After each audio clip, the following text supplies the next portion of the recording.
I'm very excited to be here this morning with you to share some thoughts on building community in our modern age. So in 2005, I was living alone at my parents' house while they were across country for my dad's job. I was a few years out of college and living back at home. I hadn't really made new friends in Orange County since returning in 2002. There were many weekends that I would go without talking to anyone. I was lonely, and I thought my loneliness was a personal failing on my part. I was shy and introverted, and that made it hard for me to go out and meet people and create a new community. I was unhappy enough that I decided I needed to find a solution. So, to help solve this problem, I bought a self-help book and endeavored to become less shy. I read the book and I did the exercises. I developed mantras for maintaining calm and overcoming anxiety in unfamiliar social settings. And then I looked for opportunities to put myself in situations where I had to talk to strangers. That's how I ended up at a very strange singles night at Whole Foods with mantras and talking points written on sticky notes tucked in my pocket.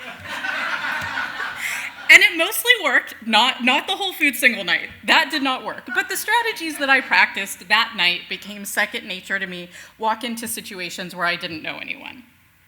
I became a little bit more comfortable talking to people I didn't know. But it still took several years and a master's program to build a solid social circle. What I didn't understand at the time was that my feelings, my struggle to build community wasn't just a personal failing, but I was part of a trend. In the last year, I've begun to see on social media a lot of posts with people expressing relief about someone canceling plans on them because they didn't want to go out anyway, or expressing pride in their ability to avoid people and conversations. Now, maybe this isn't new, but I think a lot about these attitudes as I contemplate how our senses of community have changed.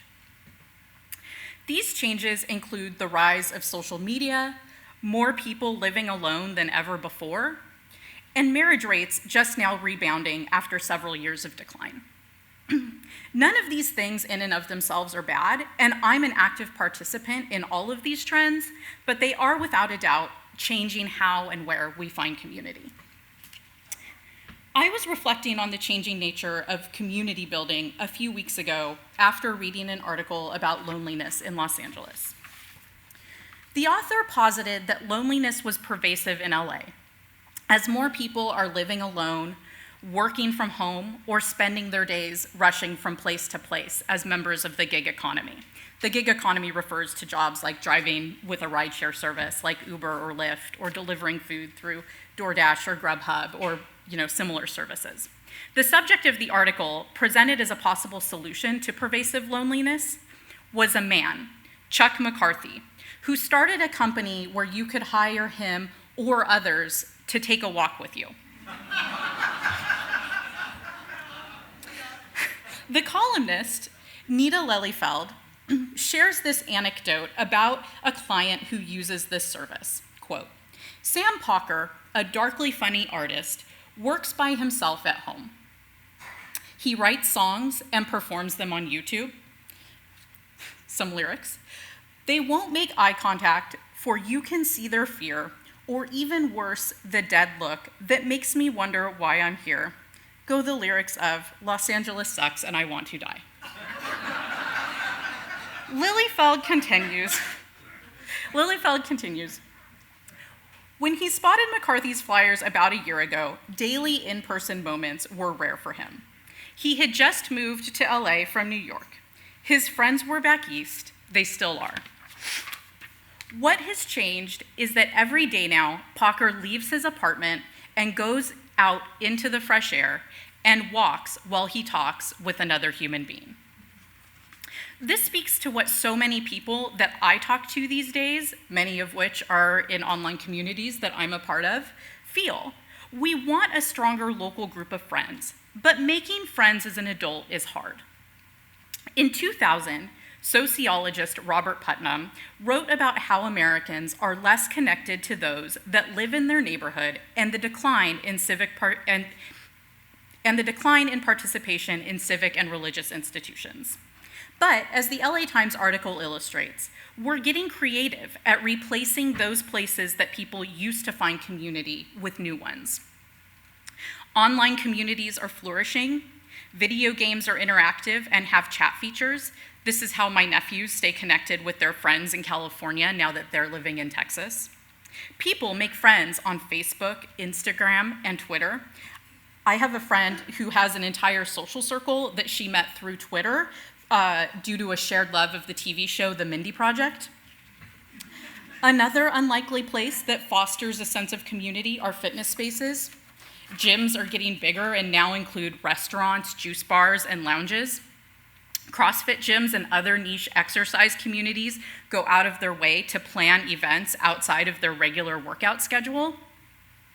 Runners bond in their groups as they suffer together for miles.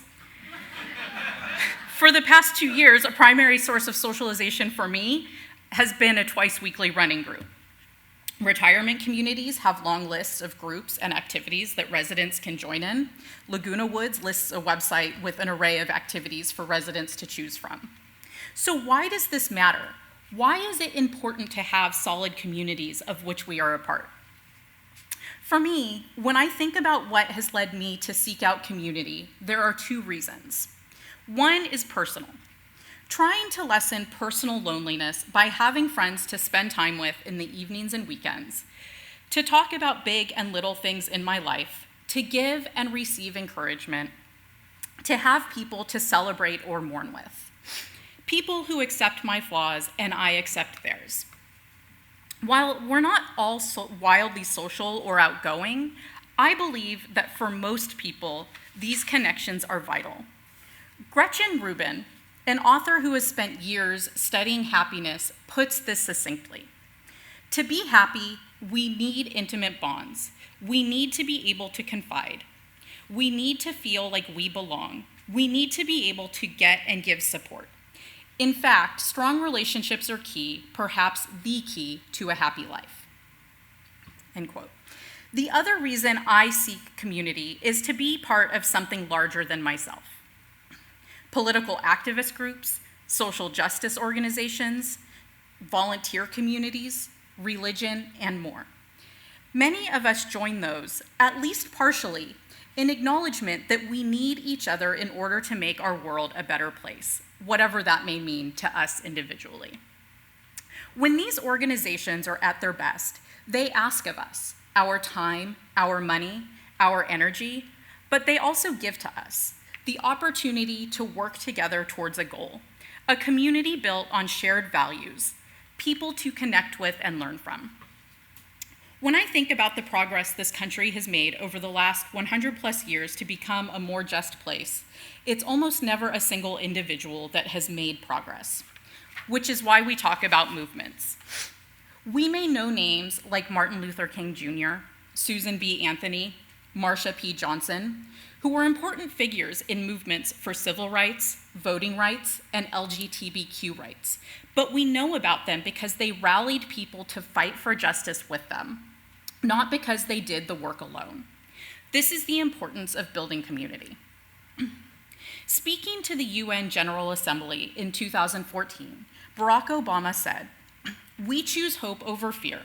We see the future not as something out of our control, but as something we can shape for the better through concerted and collective effort." I've named 3 examples, but there are nearly countless examples of the collective efforts to make this country and this world a better place. Sometimes, of course, building community serves both of these purposes. A couple of years ago, I had one of these experiences that also reminded me that while building community can be hard, it's worth it. I volunteer with a refugee resettlement organization, and I was asked to pick up a couple of girls and bring them to an iftar dinner hosted by a local Girl Scout troop. Iftar is the meal that breaks the fast each night after sunset during the Muslim holiday of Ramadan. It was a Sunday evening, and with every fiber of my being, I did not want to go out. But I had volunteered to do this, and I am nothing if not reliable, so I headed out to pick up the girls and bring them to the event in Fullerton. The drive over seemed to confirm my initial reluctance, as I learned that the girls didn't even know where they were going. Their parents had just signed them up. But we got to the event, the girls quickly warmed up to me, and I had a wonderful time getting to know them. They got to meet other girls in the community. I ran into some of my favorite kids that I know from the organization I volunteer with, and I was seated with the head of the Girl Scouts of Orange County and the troop leader who organized the event and was able to learn why this event was important to them. I left that evening with a full heart and a reminder that sometimes it's worth getting out of my comfort zone to serve the communities that are important to me. I also had an evening that ultimately was probably more fun than the evening alone at home that I was initially resentful that I had to give up. As Unitarian Universalists, we affirm the importance of community every week when we say, "This is our great covenant, to dwell together in peace, to seek truth and love, and to help one another." Each part of the covenant speaks to a bond to a larger community.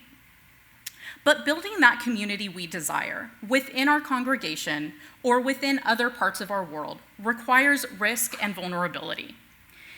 It requires showing one another our flaws and accepting each other's flaws.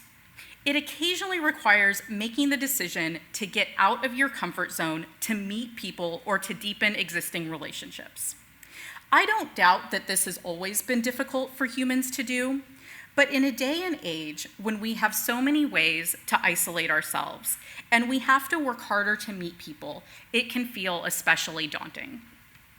But we get from these efforts what we put into them. So now, when it's hard to build average community, much less beloved community, let us remember why it's worth it. Let us do the work to give and get support and to build a better world. Thank you.